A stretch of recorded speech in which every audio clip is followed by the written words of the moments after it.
For today's video, ayan mga gar, so dahil wala tayong magawa dahil sobrang tayo sa pag-lo natin. Kung saan ba malolo ka, lootang ka na.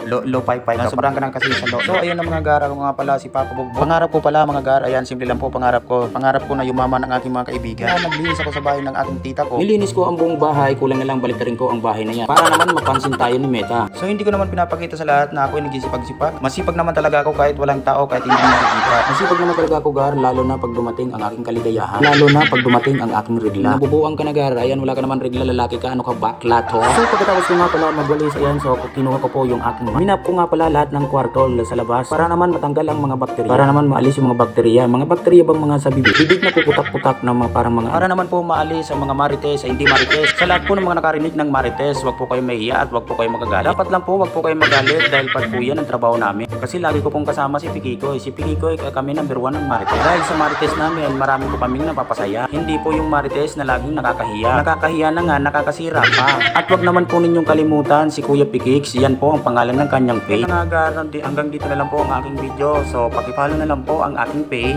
Salamat!